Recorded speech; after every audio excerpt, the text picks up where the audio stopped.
Morning, or should I say good afternoon, Anthony. It's Madeleine and Suzanne here from the Register to Vote campaign. As you know, we've been running this other initiative whereby we're trying to give candidates such as yourself a platform, to speak nationalists and independents, because you don't get a chance on mainstream media.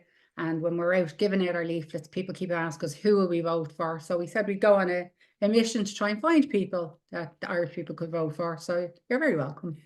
Thank you Yeah, so and I just want to say I appreciate what both of you are doing, because like that, I'm going to the doors. They only really started yesterday, and people haven't a clue who the Irish Freedom Party are. They don't know who I am. You can put out as much as you want on social media and just won't hit the electorate because of the blankets. So it's great that there's another medium here to do it, and we're really appreciative. We're all very appreciative of it. Thank you so much. So today, officially, we are interviewing Anthony Casey, who is running in the South Kildare constituency for the Irish Freedom Party. So Anthony, you're so welcome. We're delighted to welcome you here this morning. So maybe kick off and tell us just a little bit about yourself, about professionally, and maybe something personally or something that people don't know about you, or whatever way you want to do it yourself. Sure, yeah. So I grew up in Castledermot. We moved there since I was 7 years old. I went to school, secondary school in Castledermot.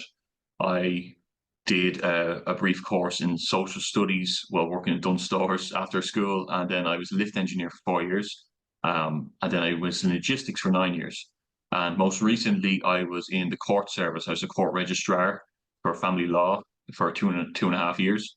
And I left because, well, I suppose getting into it straight away, really there was I felt a free speech violation there. I did a podcast. I had a podcast. I did one with Vincent Carroll, and it was just seen as anti-government narrative. And even after hours, you had to conduct yourself a certain way. And I didn't like the overreach of rights. 24/7, you're kind of controlled. So I bowed out, took career break, and I am a carer for my father-in-law. He has dementia. I'm a father of three myself, and I live in McGaney, very south of there, not far from Carlow, not far from Castledermot. So yeah, and that's it really. Brilliant. And why run now? Like I know you're saying what you've said is kind of a build up, but why now? Why 2024? What was the decision that prompted you to join the Irish Freedom and run?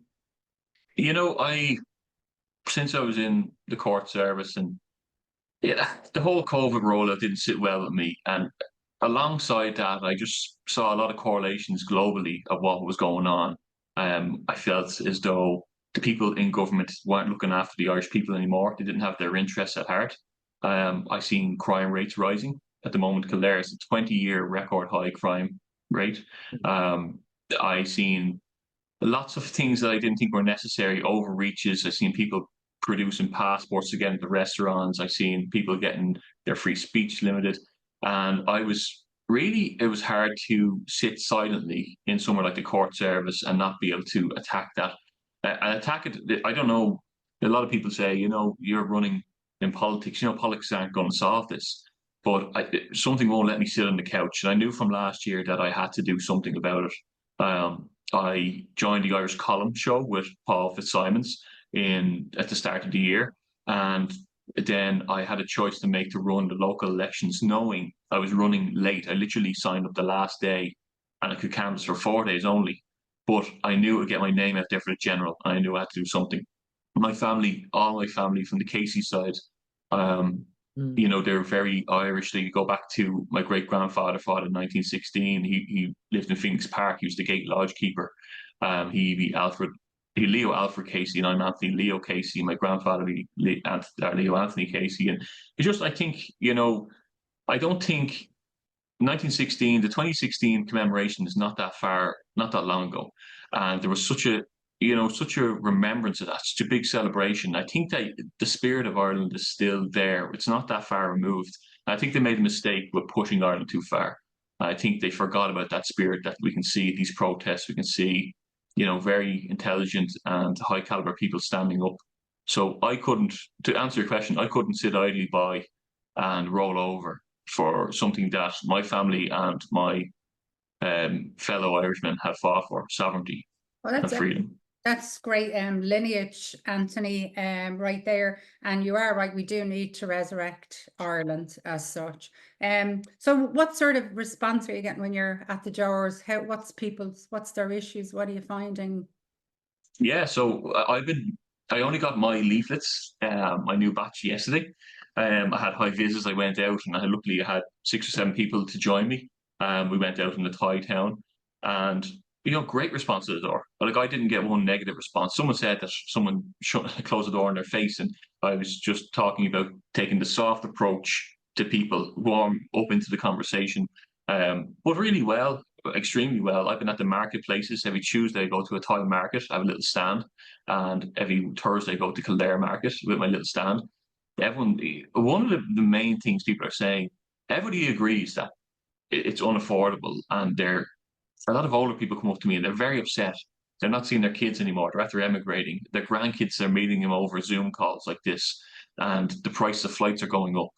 And they're just really hurt that there's nothing here for them. Like, no one can blame these people, but there's nothing in Ireland for them. And how can you blame them? And this is really a really worrying thing for me. I'd love to be some incentives for these people to stay here. For my 3 kids to say, Ireland, you can stay here. It can be affordable. It can be safe. What would you say? Um, What would you say are the top 5 issues for both you're in Kildare and both for yourself? What would you say are the top 5, Anthony? yeah, well, 2 things I hit on there was unaffordable housing. Were a record high average price of housing in Kildare, record high crime rate, 20-year record high crime rate. I put this to the guards 2 days ago in Newbridge. There was a Garda meeting. I was at one last night in Athy, that the 66% jump in crime in the last year.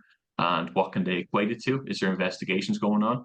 They're 2 big things I'm worried about. Other stuff would be pushback against the kind of globalist agenda that's in the Dáil at the moment. These tyrannical hate speech bills, this nonsense SPHE in the schools, this overreach of more and more workplaces are bringing in social media clauses to make sure nobody speaks up against, or else with the fear of losing your job, which correlates with unaffordable housing and the fear there. They're trying to keep everyone down. Corruption, even the likes of RTE, that won't give us a platform. Like, we pay our TV license, we have to pay all our same taxes. They won't give us a second of time. They don't want anyone new coming forward. So I would say, and also mass uncontrolled immigration. And people get this wrong all the time. They think, and I'm sure we're all sick and tired of saying it, that nobody is against immigration. That has been there for years. But this mass uncontrolled immigration is reckless. It's affecting our hospitals. People are on trolleys, affecting our schools, our services, our essential services. And people feel left out. People feel like, well, why are they being brought over? They get medical cards, they get free travel, they get free college, they get an AOP system of €900 a month. And then for someone like the elderly father-in-law that I mind, the fight to get a medical card and paying his taxes all his life. People are just left out. Terrible. So I think, yeah, they're some of my main points. And what's Kildare like in terms of, we live in Dublin, obviously, but what's the migrant immigration IPAS situation? What's that like in South Kildare? Like, what's it look like, Anthony? Well, starting off softly, when I ran it in a Thai, people were messaging me saying that their parents and their grandparents were afraid to go out during the weekend because there were people coming down from Birth House, and they were terrified. Now, that's just a fear. I saw it myself handing out leaflets, the back and forth on the streets. In South Kildare, we have a massive site called Floods Cross. And this is, I'm sure people might have seen, it's the same size as Clonmel and Thornton Hall. Well, we don't know how big Thornton Hall is going to be, but it's massive. And they initially got this over the line by saying Ukrainians were going in there. And now they've changed that. They've told them to get out. You have 90 days to leave. And they want to put in most likely IPAS. So men up to 900 or 1,000. And how do the people in your constituency, have they spoken openly about how they feel about this? Yeah, like there's always a strong hold the line in Kildare says no groups. I tried to get it over the line in Newbridge the other night that I said, what's at the back? I asked the Garda sergeant, what's at the back of these escalation in crime numbers? Like 20-year high, that's not something that happens overnight. or it shouldn't happen year to year. And he said, look, with a mass influx of population, that's what you get. And I posed the question, well, what can you do about that? He goes, well, what can we do as the guards? What can we do? And I said, but are you not facilitating it? And then someone kind of shouted up, don't blame the guards on mass immigration. So it was shot down. There's a mix. It's a big Fianna Fáil country out there in Kildare town. A lot of horsey money, a lot of stuff that's not, Floods crosses off to the left. That's how you get a lot more feedback on it. So some people remain untouched by it and are ignorant, I would say, to it. They don't care about the crime rates as long as drugs seems to be a massive issue in Newbridge, massive. I didn't realize how bad it was. But the guards, in fairness to the guards, they are trying to communicate with the people. It can't be easy. I've seen them there at the meetings and they're back and forth. And they're launching apps, Cardia apps to, send alerts to community rather than the guards. Kind of feels like they're lacking resources and they're trying to hand off a bit of the phone calls or whatever else. But I do feel for them in certain situations. Clearly not the riot squad, but the decent guards out there in the beat who are trying to stop this. Wow, it's kind of unbelievable to hear you speak about this huge list of stuff that's going on in your constituency, and that's kind of why we do this as well. That's exactly just to bring it to the platform. Because, as I said, people out there in the street are asking us, who can we vote for? People are very frustrated, but there is that big element of fear to speak about the elephant in the room because you're labelled. So obviously we're hoping these videos will reach more people and, give people kind of the support to come out and support the likes of yourselves. What would you do first thing when you get into the Dáil, Anthony? What's the first thing you would like to tackle yourself? Well, I would like to tackle, there's a norm across Europe to correlate crime with ethnicity, but we need to investigate why there's a 20-year high crime rate in this country. Ireland doesn't do that, but that would give transparency to all, if you did something like that. And then we could start with something like clearly we've taken in too many people. Like I have older people coming to me saying that if they go to Nace Hospital for their hip, they're on a trolley for hours on end. They don't know which way to turn to. They can't get a GP. I don't even have a GP. Now, I'm not too put out by that because a lot of them are unfortunately captured by, propaganda, really, I think, at this stage. But one of the things I'd like to do is invoke the Eurodac system where nobody can come from these countries by boat, straight here directly. They have to go through other safe countries. And when they do that, they get fingerprinted on the Eurodac, the European system. So if they have been fingerprinted, then they shouldn't be here. They're here illegally. So if we invoke the Eurodac system, their fingerprint, where they're housed and which iPass center, then they should be sent back to where they originally came to. Because this idea of deportation and mass and grabbing people, that's not going to happen. That can't happen. But if they can return to the safe country that they're first registered in, that's how the system's supposed to work. I don't think anyone could argue that at all. I know, you'd wonder where that was lost, like the whole legality thing of it. People would be vetted and fingerprinted coming into a country. The open borders, it's just it's crazy, absolutely crazy.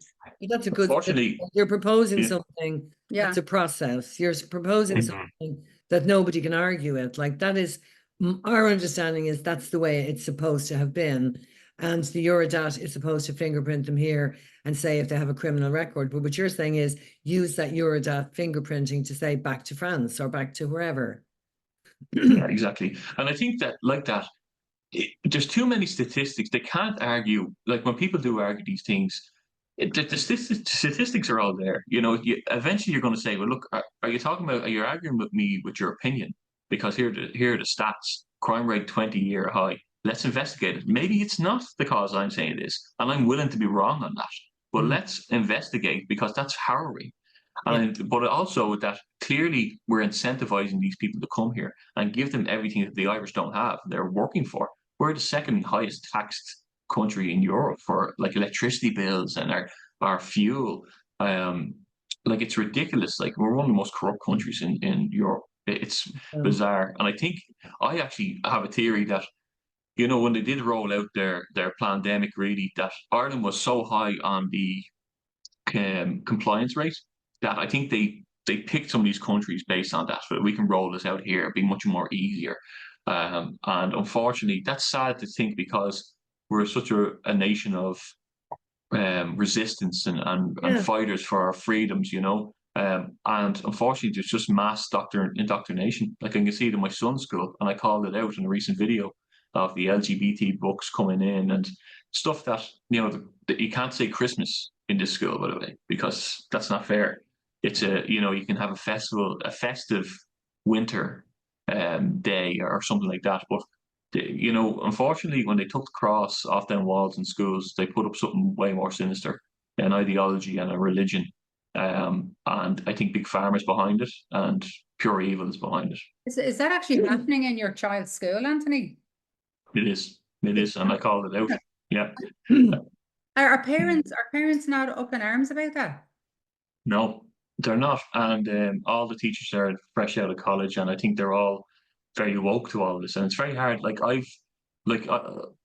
you know, friends, I get messages sometimes from usually it's partners, friends, and stuff like that. And a lot of people, you know, are so far down this wokeism that they just don't talk to me anymore, you know, for calling it out. Like kids should learn what we got taught, you know, about geography, about history, but they're taught what to think now and not how to think. And that's Yeah, and well, that's the thing. Children get most of this from their parents. So the schools, in effect, have taken a lot of what should be taught by parents out of their hands. And I'm just wondering why more parents aren't upset or angry by this. And Anthony, if you know what. if you continue, like say, for example, if you continue to talk to your child and say Christmas is Christmas, if your child goes into school and continuously says Christmas, what happens? Is there a punishment?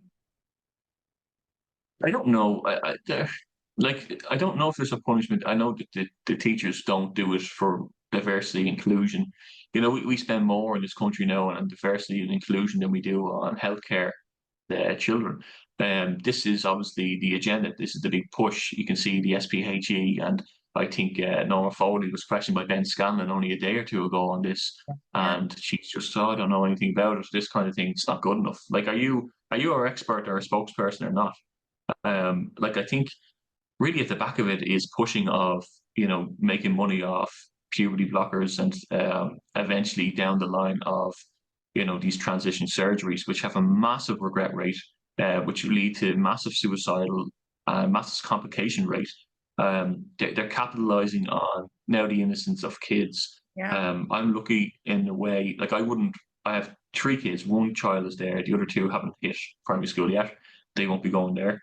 I wouldn't pull my son out of there because of his friends, but he's also wide. I just say, just listen, when you're being taught these things, just remember there's always 2 sides to a story. And unfortunately, you have to do that. You're sending your kids into school, and But yeah. Anthony, where's the inclusiveness and diversity for the Irish child, the Catholic child? Where is the inclusiveness for them? They're being excluded from a tradition, from a culture, from their heritage, which is all part of Ireland. Because Christmas is it's a Christian holiday. It's a Christian holiday, and Christmas is I'm shocked at that Christmas is not used, and I'd be sort of saying Christmas, Christmas, Christmas. I don't care who doesn't like it.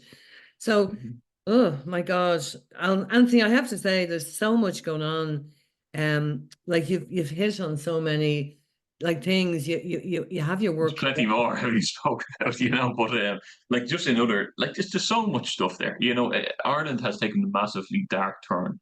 This is part of the reasons why they can't sit down. Even not even to touch on the excess debt situation, which people are saying, oh, it's too taboo, don't go near it. Sorry, there's statistics there to say there's excess debts, record debts. I've seen it myself. I've seen people come and go out of the court service, people taking seizures, young people go with no answers. Some of my family are in the medical profession, and they speak to, you know, these, what would you say, the coroners, and they're saying they're not allowed to speak out about this. But then you talk to other nurses, and they haven't a clue. So it's just such a, like, it's unfortunate to see so many asleep to what's going on. Scary. It really is scary. But hopefully, you know, by doing what you're doing on a bigger scale and what we're doing on a smaller scale, is just trying to wake people up. Because even if you get 100 people who watch this video who kind of go, oh my God, that's something I need to look at, because it is scary. But I really admire you that you're touching on so many topical things that both Roswell and I would have. Like we'd have the same page. We have a passion for everything you've spoken about. we have a huge passion for. So it's amazing that you're not just going into it on a very top level, political, I want to be a TD. You kind of really have your eyes on the ball and your eyes are wide open, which is... It's great because you have kids, and like I'm doing this for my grandchildren. I'm doing this for my children and grandchildren. I have been on this page for 10 years now, and my God, the amount of people that fell out with me over some of the stuff I've said, like yourself. So I'm getting it that people don't talk to you. But we just have to keep fighting the good fight and believe that we're going to win, and believe that Jesus is in our corner. Yeah, and I think as well, like this is so important because if my fear is that we're not going to have as much chance next time around. That this is our chance. That Yes. we clearly know that the foreign vote is going to be an issue. You know, they're incentivizing. We saw this with the local elections. We saw the Guards bringing the foreigners from the different stations, the iPass centres. I think there's a slither of hope if we get our names out there enough to get a few people in, that will turn the tide. Even if we've got a handful of people in, the cameras have to turn. And if we get the right people in who put the questions to the doll, you know, put them in an eloquent way, put them in a statistical way, factual way, then people will start thinking, hold on, there's actually, that is true. Them stats are there, and that is very scary. People are a bit too desensitized these days from social media and Netflix and everything else, and they're too, you know, they're in their bubble and they don't want to care about it, don't want to hear about it. But if you stood up in it all and you lit the fire under them, and people got to see that, and then next time around, we're setting the ground for the next day, for the next stage where we could take the doll in 5 years' time. You're But trying we to need a few people amplify. in. You're trying to Yeah. amplify the small group that are there, that are awake. Anthony, in relation to getting elected, like what challenges are you finding? Are there any challenges you feel are there to you getting elected? Talk to us a bit about that. Yeah, of course. Like, you know, we don't get funding like the big parties do. So you're going off your own bat. We don't get any airtime. We don't get, you know, the Kildare Nationalists ran one piece on me. And I kind of tried to get them to, I did a public meeting last Friday with Dr. Jerry Waters in Castle Dermot, and I kind of messaged all the radio stations and all the news articles, and nothing. They won't get me on the radio. I've been trying so hard. You know, ISD, you know, Bill Gates' company, George Soros, they did a hit piece on me and Paul. And they sent an email to me, and, you know, are you Anthony Casey? Did you say this on the Irish column 6 months ago? Are you an admin of this group? And this, they obviously had someone working very intensely, and I don't think that's over. So I think Wow. the propaganda and the push and narrative, they don't want loud voices or strong voices coming anywhere near Dáil Éireann. And I think that they have done a good job with their hit pieces, because they have, even though we all look at it and we all know exactly what they're going to put out. And I put out a word for word. Tomorrow night, they're going to release this. You're going to hear a lot of inner city Dublin voices cursing and cuts of it. And, you know, they're going to try and make this what it is. And, you know, they're going to try and turn people. But I think when you get actually talking to people, and you get to, they realize that you're actually just a concerned parent or a concerned citizen who's standing up, then the conversation changes. You know, it depends how woke they are, because people get very emotional. It becomes a belief system. But really, like, I think, you know, I'm very lucky. My nana passed away a few years ago, and she was very religious, and I would say I'm a deeply Christian person. But she said, look, you know, Anthony, there's going to be, I won't be here for this. There's going to be a fight on your hands. There's going to be a massive overreach. They're going to try and get, globalism is trying to attack the country. Things will get really bad. They're trying to get digital currency through. They're trying to get a one world government through. They'll try and attack the kids. But she says, you know, you have to stay strong in this. And she said, you might not get to see the era of peace, but your kids will. And that was 10 years ago, 12 years ago, she was saying this to me. So really, I suppose when I saw in 2020 these things rolling out, something kind of nudged me to say that something's not right here. And it became evident that this was the start of it. But you can see, you know, the money of Bill Gates and George Soros going to keep voices like me down. Like, they bought the signed petitions, even them websites, they own them now. You know, all our democracy and free speech is being destroyed, and people can't see it. And you're saying I have goosebumps listening to that. Your nana was so before her time. Wow. Like she was saying 10 years ago. I just think, wow, that's so amazing. I have goosebumps running down me. That's Because she was really in tune. Because I'm listening to you saying globalized digital currency 10 years ago. Because I would have heard this 10 years ago and started spreading this 10 years ago. How old was your nana, if you don't mind me asking? She was 84 when she passed, so she'd probably tell me this in her, early 70s, in her early 70s, but 10, 12 years ago, yeah. And, she passed away, I think 6 or 7 years ago now. But she was always aware. It was one of her main priorities that this was coming. And I think she lost her voice. She lost her voice to motor neurons near the end. And she just said, just remember, keep saying your prayers. This obviously, she doesn't know that that I'd be running years later or anything like that. But a lot of the family who wouldn't have put much weight behind her words then now have all listened, and now they all are like, she was right, and that's Do you what she think did. Like that's she ran the yourself? risk of. Yeah, she ran the risk of, reputation savaging her and people getting, oh, will you stop?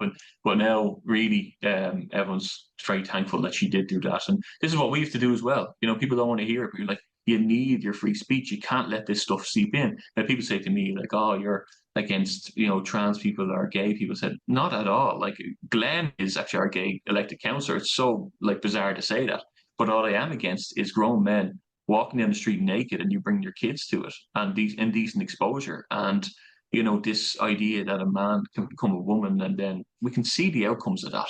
And sure, It's Glenn is not. totally outspoken against all this crazy woke agenda. Glenn's also outspoken against it. No, Yeah, of course. they're just looking for labels for people who are willing to stand up against the narrative, and unfortunately, that's just the way we've all been labelled, But we Yeah. do have to keep fighting the good fight, and it's lovely to see all the people we talk to. Y'all do have a lot of hope, a lot of Yeah. courage. You're all very brave, and we're certainly going to do everything we can to Promote everything we Yes, hear. absolutely. And I, Things are. It's Nana, great. I do believe people, like I do believe your Nana will be walking beside you through every step of this journey. So remember that she's there pushing you, and any breaks you get, it'll be her, because she will be. I really believe that.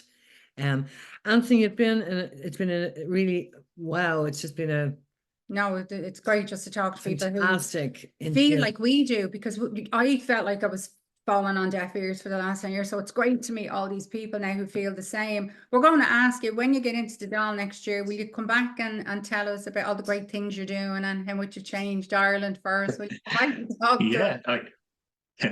Look, I hope I'm going to be boots on the ground from yesterday when I got my leaflets every day. Like when I finish this phone call, I'm going to go to the toilet straight away. Not tonight, all night, because I will have my kids trick or treating, and I have to, if there's trying to get the balance right as well. But I will be out in force, knocking at every door. And I did say to people last night, I said, remember who knocks at your door and who's willing to have a conversation. And my contact details are there. There's people who are destroying this country. The extremists are sitting in Leinster House, and people need to realise that. We're the logical people who aren't career politicians. We're standing up because something has to be done. And that's the lines I'm going with at the door. Oh, well Well, listen, done, well done, and we Anthony. wish you all the best. And it was a brilliant interview. So much information. It was just, again, aligning with ourselves. Delighted we were able to give you this opportunity, and we wish you all the best. And please, God, Yeah. remember Jesus is in our corner. Yeah, and look, thanks very much. And of course, that is a massive thing. Faith has to be, and I ask every night and every morning to give me the right words to say, to make sure I'm making the right moves, not just for me to succeed, for the right reasons. If I'm doing something wrong, let me be aware of it, and give me the words to say and the right approach to take. So I think that's important. We need to be grateful. We need to know that we're on the right side. We're fighting the right side of the battle. Well, you're a lovely man. Pleasure to meet you. Lovely man. Lovely talking to you.